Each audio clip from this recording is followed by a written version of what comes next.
Salam sejahtera buat kita semua, dan selamat kita memperingati hari kematian Tuhan Yesus Kristus.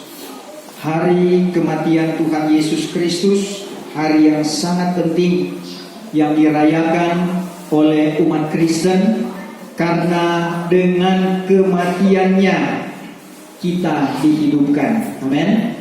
Sebagaimana tema kita hari ini, kematian yang menghidupkan. Saudara-saudara, sekian banyak peristiwa orang yang hidup membunuh dan membinasakan, mematikan. Ada banyak peristiwa yang terjadi yang kita lihat di televisi, surat kabar dan sebagainya. Tapi berbeda dengan Tuhan Yesus Kristus. Dia mati tetapi untuk menghidupkan. Mari kita baca firman Tuhan. Kitab Injil Yahya pasalnya yang ke-12, ayatnya yang ke-24. Yahya 12 ayat 24. Begini bunyi firman Tuhan. Kita bangkit berdiri. Sesungguh-sungguhnya aku berkata kepadamu, jikalau sebiji gandum tiada jatuh ke tanah dan mati, tinggallah ia sebiji juga. Tetapi jikalau ia mati, ia berbuah banyak. Terima kasih. Dipersilakan duduk kembali. Saudara-saudara, bagaimana sebuah kematian itu boleh menjadi kehidupan? Bukan hanya satu diganti satu. Kalau di Indonesia dikatakan mati satu tumbuh 1000. Tetapi kepada Tuhan Yesus Kristus, ketika dia mati, penebusannya adalah untuk seisi dunia. Kematiannya ini sangat berarti, karena kematiannya ini, saudara, adalah pengalihan satu hukum keselamatan dari keselamatan hanya satu bangsa, satu kaum dalam perjanjian lama, umat Israel. Amos 3 yang kedua, dari segala bangsa hanya kamu yang aku kenal. Tetapi dialihkan ketika kedatangan Tuhan Yesus Kristus lewat kematiannya, maka penebusannya itu menjadi bagian keselamatan. Ada pengharapan, itulah yang disebut orang kafir masuk iman. Saudara-saudara, di dalam ayat ini, ayat 20, di situ dikatakan adalah beberapa orang Gerika di antara segala orang yang sudah datang sembahyang pada hari raya itu. Orang-orang itu sudah datang kepada Filipus orang Betsaida di tanah Galilea, lalu minta kepadanya, katanya, Tuhan, kami hendak melihat Yesus. Siapakah orang Gerika? Orang Gerika itu orang Yunani. Orang Yunani itu berbeda dengan orang Israel. Akan tetapi mereka pun terpanggil, mereka pun digerakkan, mereka pun merasakan kehadiran Yesus. Itulah kehadiran yang memberikan sebuah nilai yang berbeda, karena mereka boleh melihat bagaimana mujizat, kuasa ajaib dari semua pengajaran-pengajarannya adalah pengajaran-pengajaran yang sangat luar biasa. Saudara-saudara, orang Yunani pada masa itu adalah orang-orang yang sudah sekian lama dalam kebersamaan dengan orang Israel. Saudara, ketika pada perjanjian lama, dari kitab Maleaki sampai kepada kitab Injil Matius, itulah antara perjanjian lama dan perjanjian baru, kurun waktu kurang lebih 400 tahun. Itu yang disebut Allah berdiam diri. Tidak ada wahyu pada sedia kala. 400 tahun mereka, itulah orang Israel, harus membayar harga. Ketika mereka berbuat dosa, mereka membuat kejahatan, maka mereka harus bayar ketika Allah tidak lagi bersuara kepada mereka. Kita tahu nanti kembali Allah menyatakan akan suaranya, yaitulah ketika Sakaria, ayah daripada Yahya Pembaptis itu. Disitulah dimulainya satu periode baru. Dan saudara, kita tahu bahwa apa yang yang terjadi kepada umat Israel ini itu sangat berhubungan dengan ungkapan tentang 8 penguasa dunia. Yang pertama, mereka dikuasai oleh Mesir. Kemudian mereka dibawa ke Asyur. Umat Israel ketika dibawa ke Asyur, maka mereka itu tidak kembali lagi. Mereka terpancar. Tapi kemudian mereka yang dibawa ke Babilonia, maka mereka itu kembali berada di Yerusalem. Untuk apa? Membangunkan Ka'bah yang disebut dengan Ka'bah Zerubbabel. Ini yang disebut dengan pembangunan yang kedua. Kalau pembangunan Ka'bah yang pertama itu adalah pembangunan Ka'bah Sulaiman. Pembangunan Ka'bah yang kedua disebut dengan pembangunan Ka'bah Zerubbabel. Saudara, itu berakhirnya ketika mereka dipimpin bukan lagi oleh kerajaan Babilonia, akan tetapi kerajaan Persia, ya. Keadaan Media Persia. Kerajaan Persia ini sampai kepada Raja Darius. Itulah pembangunan kembali Ka'bah oleh Ezra, Nehemia, ya, diceritakan juga dalam kitab Zakaria, Hagai, saudara-saudara. Sehingga mereka itu adalah pelaku-pelaku sejarah ketika kembali dibangunkan. Itulah pembangunan Ka'bah Yerusalem yang sudah hancur, yang dihancurkan oleh kerajaan Babilonia. Nah, saudara-saudara, selain daripada kerajaan Darius, ternyata kerajaan Darius ini, kerajaan Persia, itu diserang oleh kerajaan Yunani pada masa Alexander Agung. Saudara pernah dengar dalam sejarah itu, Alexander Agung. Kemudian orang Yunani ini bergaul dengan orang-orang Israel, saudara-saudara, sehingga budaya itu mulai bercampur.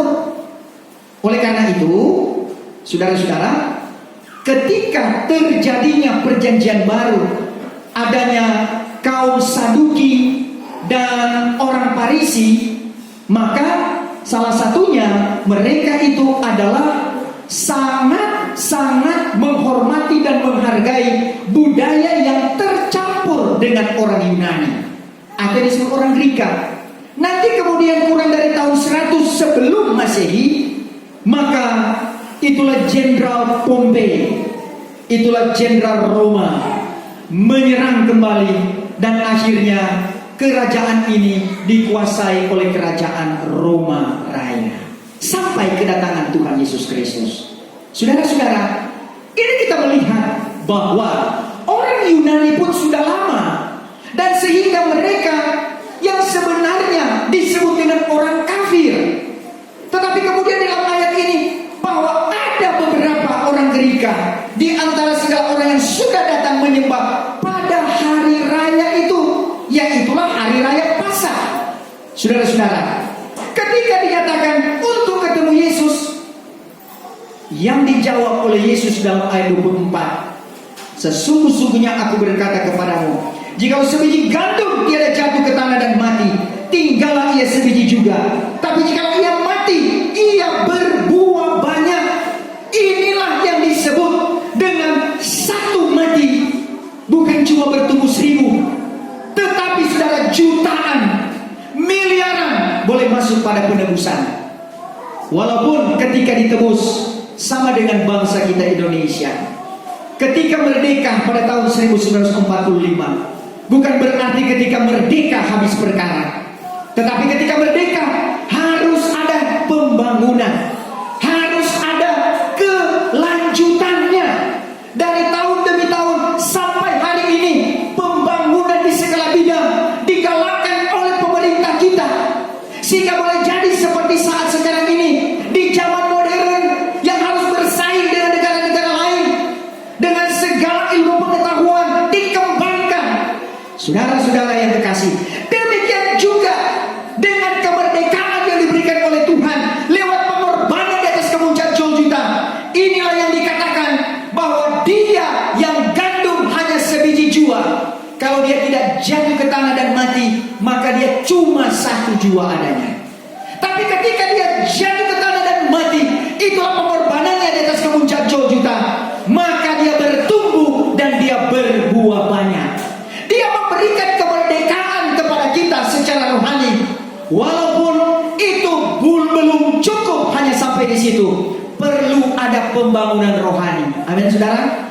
Perlu ada pembangunan iman. Sebab itu dari 4 Injil sampai kepada kitab Kisah Para Rasul, sampai kepada suratan-suratan lainnya, ditutup dengan kitab Wahyu. Itu sebuah perjalanan pertumbuhan gereja Tuhan, pengembangan rohani yang luar biasa. Kedatangannya telah membawa suatu sinar yang terang bagi saya dan saudara, telah membawa harapan yang luar biasa. Kitab Galatia katakan, sia-sialah iman kamu kalau Yesus tidak mati di atas kayu salib. Amin. Saya dan saudara mau beribadah siang dan malam sekalipun, tetapi kalau tanpa pengorbanan Tuhan Yesus Kristus, maka itu akan jadi sia-sia.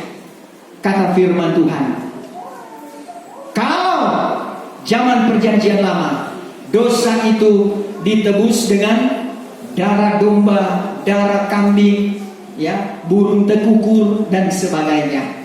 Tetapi masa perjanjian baru, bahwa dia menjadikan satu perjanjian, bahkan firman itu bukan lagi kepada loh batu, tetapi kepada loh itulah hati manusia. Karena dia buat bukan lagi Ka'bah dengan tangan manusia, akan tetapi dia nyatakan dengan kuasa roh Allah. Sehingga 1 Korintus 3 ayat yang ke-16, tiadakah kamu ketahui bahwa kamulah rumah Allah dan roh Allah diam di dalam kamu. Inilah butir padi, butir gandum yang dari satu dia mati dan menjadi banyak. Inilah tunas, inilah pucuk, sebagaimana dikatakan dalam kitab Zakaria, sudah menubuatkan akan kedatangannya. Zakaria pasal yang ke-6 ayatnya yang ke-12. Zakaria 6 ayatnya yang ke-12. Zakaria pasal 6 ayat 12. Dan katakanlah ini kepadanya, demikianlah firman Tuhan seruan sekalian Allah, bunyinya, bahwasanya adapun orang yang bernama pucuk itu, yaitu akan tumbuh kelak dari dalam tempatnya. Bahwa yang bernama pucuk itu, dia akan bertumbuh dari tempatnya. Dan ia pun akan membangunkan Ka'bah Tuhan. Dan ia pun akan membangunkan Ka'bah Tuhan. Siapakah pucuk itu? Saudara-saudara, di sini ada dinyatakan dengan huruf besar, yaitu dari Ka'bahnya. Pucuk itu dia bertumbuh. Saudara, kita lihat dalam Yesaya pasal 11 ayatnya yang pertama. Yesaya pasal yang ke-11 ayat yang pertama. Yesaya 11 ayat 1. Karena daripada batang Isa yang tunggul itu akan terbit suatu pucuk, dan suatu taruh daripada akarnya akan berbuah. Saudara, di zaman Yesaya pasal yang ke-11 dinubuatkan kembali tentang pucuk ini, tentang tunas ini, yang digambarkan pada zaman itu dengan Daud. Akan tetapi ada raja yang kekal, dia dinyatakan oleh firman Tuhan, yaitulah Tuhan Yesus Kristus. Inilah perjanjian pucuk yang diberikan oleh Tuhan menjadi bahagian kita. Yesaya pasal ke-43 ayat yang ke-19, bahwasanya aku telah mengadakan suatu perkara yang baru. Saudara, dalam ayat lain dikatakan bahwa dia menyatakan suatu perjanjian, itulah perjanjian baharu, yaitu dari zaman Taurat menjadi zaman anugerah dan kebenaran. Taurat dibawa oleh Musa, tapi anugerah dan kebenaran didatangkan oleh Yesus Kristus. Itu satu masa yang berbeda satu dengan yang lainnya, tetapi semua adalah sesuai perjanjian. Perjanjian baru itu disesuaikan dengan perjanjian yang terbit daripada firman Allah, sebagaimana nubuatan yang kita dengarkan tadi. Itulah pucuk. Kemudian Yesaya 43 ayatnya yang ke-19, coba kita baca. Yesaya 43 ayat ke-19. Yesaya 43 ayat 19. Bahwasanya aku telah mengadakan suatu perkara yang baharu, sekarang juga akan bertumbuh pucuknya. Masakan tiada kamu mengetahuinya kelak? Bahkan di padang belantara akan kujadikan suatu jalan, dan sungai-sungai di padang terkukur. Saudara-saudara, di sini bahwa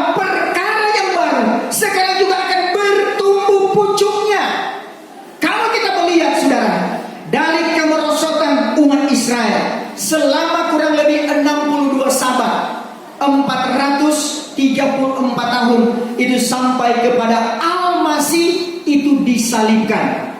Daniel pasal yang ke-9 ya, ayat 22 sampai ayat ke-27 menerangkan dan menjelaskan di sana bagaimana kehidupan kita, bagaimana gereja Tuhan yang ada pada perjanjian baru ini atas juga perjuangan dan keadaan yang terjadi pada umat Israel yang semakin luntur dan luntur. 400-an tahun tidak ada firman, tidak ada nubuatan, tidak ada petunjuk. Itu sesuatu hal yang sangat memberikan tanda bahwa sudah sejauh itu dosa dan kejahatan daripada umat Israel. Tetapi inilah pucuk. Jadi semenjak datangnya itulah bangsa-bangsa, baik bangsa Yunani, baik itulah Romawi, kemudian datanglah Tuhan Yesus Kristus di kandang Bethlehem. Dia katakan bahwa dia datang untuk melepaskan kaumnya. Sebenarnya kaumnya yang pertama itu adalah orang Israel. Tapi kemudian kematian dan kebangkitannya berkata lain. Pergilah kamu ke seluruh bumi, beritakanlah Injil itu. Amin saudara. Itu dinyatakan bukan lagi hanya kepada satu bangsa, tetapi ke seluruh bumi ini. Yahya pasal ke-10 ayat 16, ada lagi domba yang belum masuk kandang, tetapi wajib dibawa di dalam satu kandang untuk menjadi gembala seorang sahaja. Siapakah gembala yang baik? Tuhan Yesus Kristus adalah gembala kita yang baik. Nanti saudara-saudara, ketika pada penguasaan Roma, maka beralih kepada Anglo-Saxon. Ya, dari Anglo-Saxon maka akan ada yang ke-8. Itulah penguasa yang terakhir yang disebut zaman Antikris. So itu yang terakhir. Kenapa? Karena akan sampai kepada Daniel 9 ayat 27, yaitulah kerusakan yang tiada terbaiki lagi. Nah inilah yang kita lihat, tahap demi tahap yang sudah terjadi, yang difirmankan lewat rahasia kebenaran firman Tuhan. Kalau sekarang memang Anglo-Saxon itu sudah ya, Amerika, Inggris, walaupun dalam ekonomi dunia itu sementara berpacu semuanya. Karena apa? Dalam dunia ini firman Tuhan bilang, uang menanggung segalanya. Amin. Sebab itu segala kejahatan, segala ketidakbenaran yang terjadi dalam dunia ini, saudara-saudara, korupsi, perampokan, pencurian, narkoba diedarkan. Bayangkan saudara, orang so tahu bahwa narkoba itu hukumannya bisa sampai hukuman mati, tapi sampai hari ini pembawa narkoba masih berkeliaran. Kenapa? Karena uang. Amin saudara. Apalagi dengan iming-iming uang yang banyak. Saudara, ini menjadi peringatan bahwasanya sekarang ini penguasa dunia ini semua dengan uang. Ya. Ada ungkapan, saya lupa itu presiden keberapa Amerika, dia katakan dia tidak takut dengan yang lain-lainnya, tapi yang dia sangat takut itulah para bankir. Kenapa? Karena uang. Saudara-saudara, bagaimana dunia sekarang ini uang itu bisa merubah banyak hal. Saudara, sebab itu dalam zaman Antikris nanti, penguasa ke-8, maka salah satunya adalah ekonomi. Ekonomi ini akan menjadi satu dasar. Sebab itu ketika Amerika dengan IMF-nya, dengan Bank Dunianya, mereka yang menguasai semenjak bertahun-tahun yang lalu, sehingga akhirnya Cina pun dia mulai dengan sekuat tenaga. Dia bangun juga itulah bank internasional, karena dia juga sudah punya banyak uang sekarang, saudara-saudara. Apa artinya? Bahwa memang uang itu harus menjadi bagian daripada, seperti firman Tuhan katakan, uang menanggung segalanya. Uang sekarang, saudara-saudara, uang negara kita, Republik Indonesia, termasuk uang yang nilainya DP 0 terlalu begitu banyak, saudara-saudara. Tetapi saudara, pada umumnya memang semuanya akan dikuasai dengan itulah keuangan dunia. Oleh karena itu mulai muncul sekarang uang virtual, saudara-saudara, cryptocurrency. Adanya itu uang-uang Bitronium, ada uang Bitcoin, ya toh? Bitcoin waktu dulu cuma 300-400 ribu, sekarang Bitcoin mungkin sekitar 800-an juta. Siapa ada simpan satu Bitcoin saja? Saudara, dapat 800-an juta. Tetapi itu adalah hanya angka-angka. Makanya sekarang sistemnya tinggal angka-angka. Sistem transfer, cuma tuh angka-angka tuh terkirim, bukan lagi uang fisik, saudara-saudara. Ya, mantan menteri kita Dahlan Iskan, dia suratkan, dia tulis pengalamannya di Cina. Dia bilang dia jadi malu. Kenapa? Karena dia lihat pembayaran sudah dengan pakai scan semua. Ya, kurang HP, tinggal HP yang di scan begini, oh sudah. Berapa harganya? Oh sekian yuan atau sekian harganya. Taruh, langsung berhubungan antar bank. Oh luar biasa. Kalau kita di sini masih dengan mobile banking, ya kan, transfer.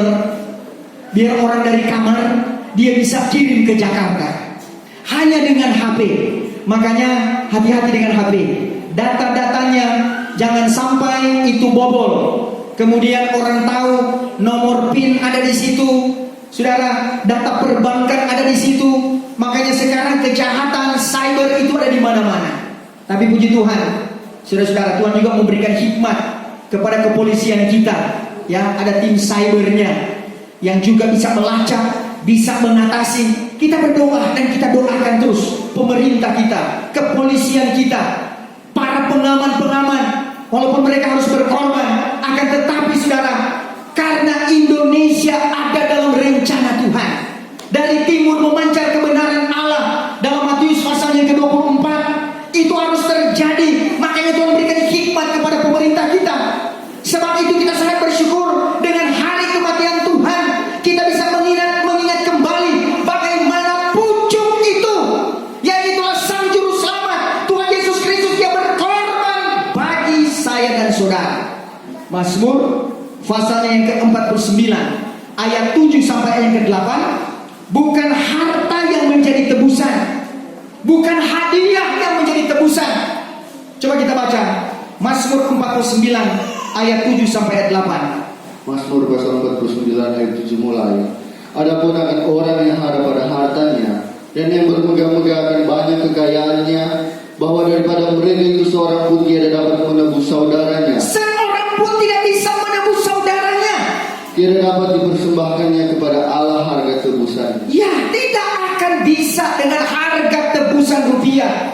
Kalau orang dipenjara dengan hukuman tertentu, masih bisa ditebus dengan uang. Saudara, itu pun kalau menebus satu orang saja, berpikir berapa kali itu, karena mahal harganya untuk menebus saudara-saudara. Tetapi Yesus dia menebus semua umat manusia. Mahal enggak, saudara? Harga darahnya berapa? Kalau harga satu orang, kalau dia dimasukkan dalam penjara yang kemudian bisa ditebus dengan uang, dengan harganya mungkin juta-jutaan, saudara-saudara. Bagaimana dengan miliar manusia di dalam dunia ini? Harga penebusan darah Kristus dihargai dengan harga berapa? Tak ternilai. Makanya firman Tuhan katakan, hargai akan anak itu. Mazmur 2 ayat 12. Hormati anak itu. Saudara, kita hargai dia yang telah berkorban bagi kehidupan saya dan saudara. Bagaimana Tuhan yang telah datang karena nabi-nabi, para imam-imam telah gagal untuk membawa umat Israel sampai kepada kesempurnaan. Maka datanglah itulah anaknya sendiri yang senantiasa datang. Kenapa dia datang di kandang yang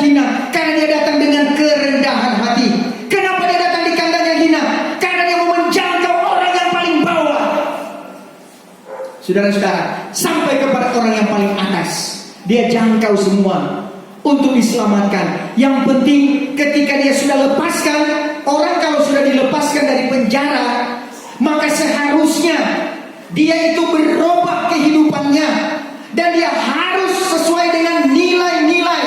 Itulah aturan-aturan, undang-undang yang berlaku. Dia harus sesuai dengan perilaku yang sebenarnya. Berarti harus ada peningkatan pribadinya, menjadi orang yang berguna. Dan itu tidak akan simsalabim langsung jadi. Harus ada usaha meningkatkan bagaimana usahanya, kerjanya, supaya dia bisa berhasil. Saya dan saudara, ketika kita ditebus, bukan berarti habis perkara. Akan tetapi setelah penebusan itu perlu ada pembangunan tubuh rohani.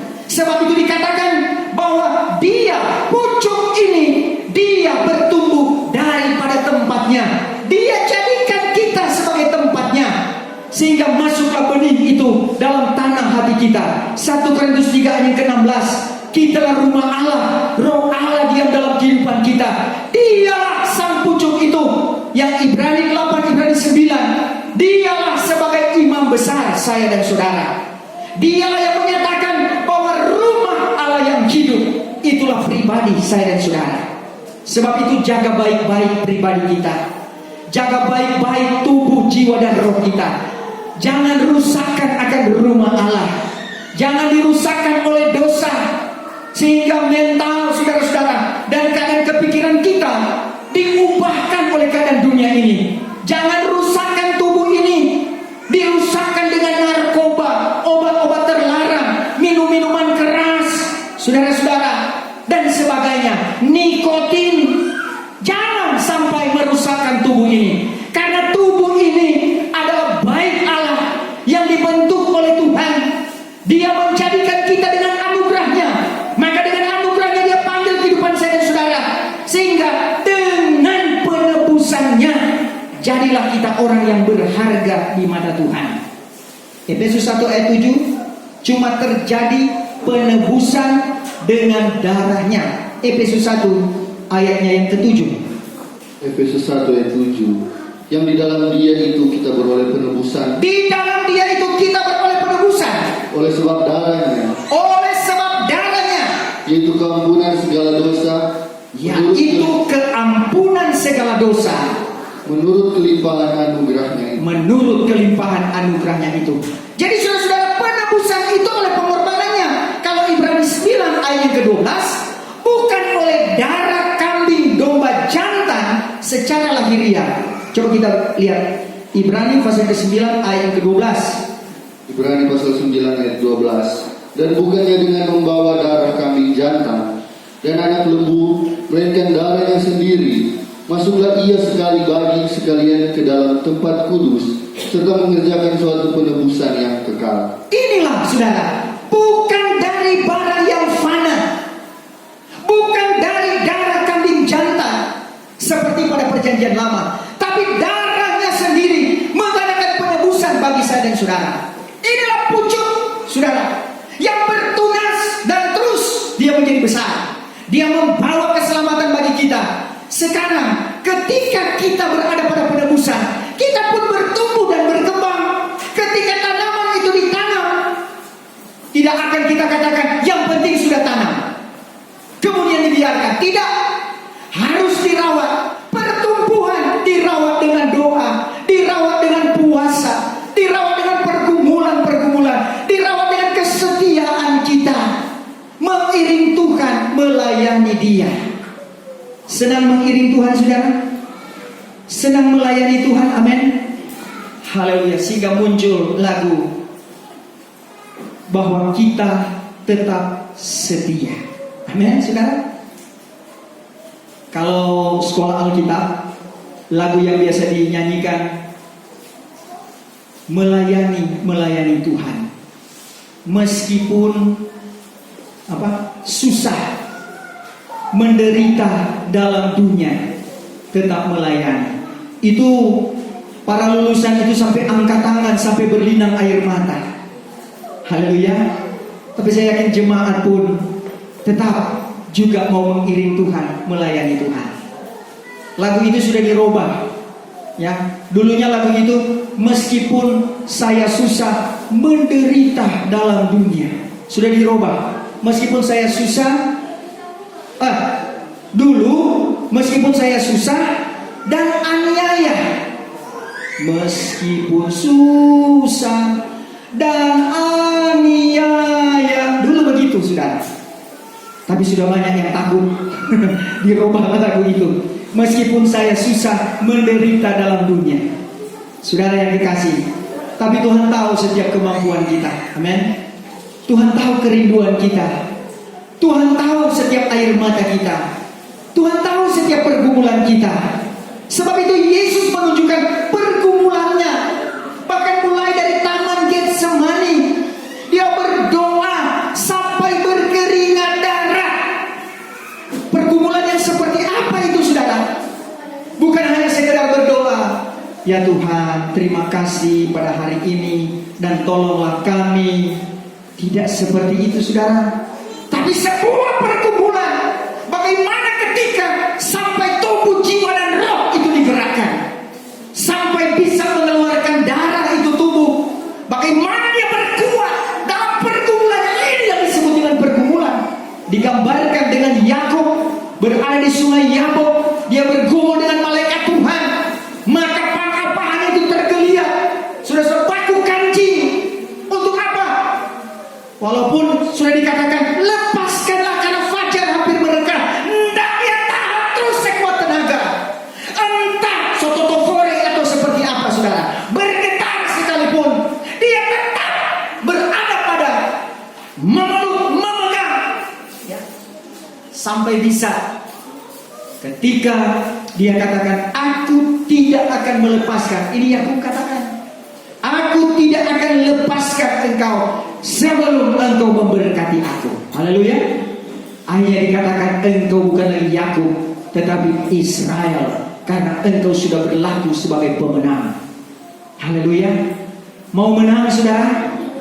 Ya, mau menang, bergumul. Sejenis ini tidak bisa keluar kecuali dengan doa dan puasa. Matius 17 ayat 21 tidak pernah kedaluarsa, saudara-saudara. Itu tetap berlaku dan berlaku terus bagi kehidupan kita. Kalau kita tahu dan selalu bukan cuma niat, tapi melakukan doa dan puasa, banyak hal, masalah, problema diberi kekuatan oleh Tuhan kepada kita. Ya, diberikan jalan keluar oleh Tuhan kepada saya dan saudara. Dan justru ketika kita bertunas, ketika kita bertumbuh, maka Mazmur 80 ayatnya yang ke-12. Mazmur 80 ayat 12. Mazmur 80 ayat 12. Bahwa ia sudah melaratkan caranya sampai ke laut. Ia sudah melaratkan caranya sampai ke laut. Ini sebuah pertumbuhan. Sampai itu cara, bukan main panjangnya. Dia sampai bertumbuh dan melaratkan caranya sampai ke laut. Terus, dan pucuk-pucuknya pun sampai ke sungai. Dan pucuk-pucuknya pun sampai ke sungai. Saudara-saudara, jadi jauh. Bagaimana kehidupan kita ketika bertumbuh? Maukah melaratkan sampai ke laut? Lihatlah lautan dunia. Berbicara tentang orang-orang yang belum memahami dan mengerti akan kebenaran firman Tuhan. Tunas-tunas yang ada pada kita, tunas kebenaran. Mari laratkanlah itu sampai ke laut. Itulah di sana sekian banyak orang yang duniawi, yang perlu disadarkan bahwa harinya sudah hampir tiba. Lihatlah goncangnya dunia ini. Karena memang firman Tuhan sudah nyatakan, Matius 24, Markus 13, Lukas 21, Wahyu pasalnya ke-6, tanda-tanda akhir zaman. Kepalsuan akan terjadi, Kristus palsu, nabi palsu. Akan terjadi peperangan sini sana. Oh, sampai sekarang tidak henti. Dunia diperhadapkan dengan peperangan. Persenjataan sekarang dibuat semakin canggih, semakin canggih, semakin canggih. Senjata dibuat untuk apa? Memusnahkan manusia. Ya kan? Senjata itu dibuat. Akibat peperangan muncul bala sampah, muncul sakit penyakit, sehingga terjadi kesusahan dan kematian, meterai yang ketiga. Dan sampai meterai keempat, terang dan gelap bercampur. Itu tantangan yang terjadi bagi kita antara kebenaran dan ketidakbenaran. Saudara-saudara, makanya pengajaran akal-akal manusia, pengajaran setan-setan, Matius 15 dan 1 Timotius pasal yang keempat, itu akan berhadapan dengan Galati 1 ayat 11-12. Itulah wahyu yang berasal daripada Tuhan. Tapi Tuhan selalu keluar sebagai pemenang. Amin. Karena Dia adalah Tuhan. Segala lutut akan bertelut, segala lidah akan mengaku. Baik di surga para malaikat, di bumi itulah para manusia, di bawah bumi kuasa setan pun itu takut kepadanya. Makanya kitab Yakub katakan, jikalau kita ini hanya sampai percaya, Yakub katakan iblis pun percaya. Bahkan dikatakan setan pun percaya, bahkan gemetar. Manusia terkadang hanya percaya tetapi tidak gemetar, tidak takut akan Tuhan. Katanya percaya akan tetapi narkoba iya. Katanya percaya sudah kerusuhan ya iya. Katanya percaya akan tetapi membuat. Bahkan pemerintah sekarang berusaha sedemikian mungkin karena kejahatan yang semakin bertambah-tambah. Ada orang Kristen di dalamnya? Ada. Ada nama Petrus di situ? Ada. Ada nama Yohanes? Ada. Banyak di penjara nama-nama itu. Akan tetapi saudara, mari kita bebaskan dengan nama Tuhan kita Yesus Kristus. Dialah pucuk. Laratkanlah sampai ke laut, laratkan sampai ke sungai. Tunas-tunas itu jadilah berkat kepada mereka, jadilah berkat kepada orang-orang teristimewa mereka yang akan dibawa kepada Tuhan untuk diselamatkan. Soal panggilan Tuhan itu adalah soalnya Tuhan, tapi soal memberi berita itulah tanggung jawab kita. Amin. Karena Kisah Rasul 1 ayat 8, ketika kuasa roh Tuhan itu turun ke atas kita, maka kita menjadi saksi bagi Dia di Yerusalem, Yudea, Samaria, sampai ke ujung bumi. Dunia sementara bergoncang sekarang ini, saudara-saudara. Politik dunia, inilah politik, agama, dan ekonomi yang nanti pada penguasa ke-8 itu akan jadi satu semua, dikuasai oleh big boss. Itulah antikris. Tapi kita tidak ada lagi di sana. Amin saudara. Karena kita sudah dibawa beserta dengan Tuhan. Kita dibawa, dipulihkan, disempurnakan oleh Tuhan. Dan itulah yang kita perjuangkan sampai hari ini. Dan sampai ke depan. Karena masih ada penguasa selanjutnya. Sebab itu kita berjaga, kita berdoa. Dengan kematian daripada Tuhan Yesus Kristus telah memberikan harapan besar bagi kita. Kita ada harapan untuk diselamatkan.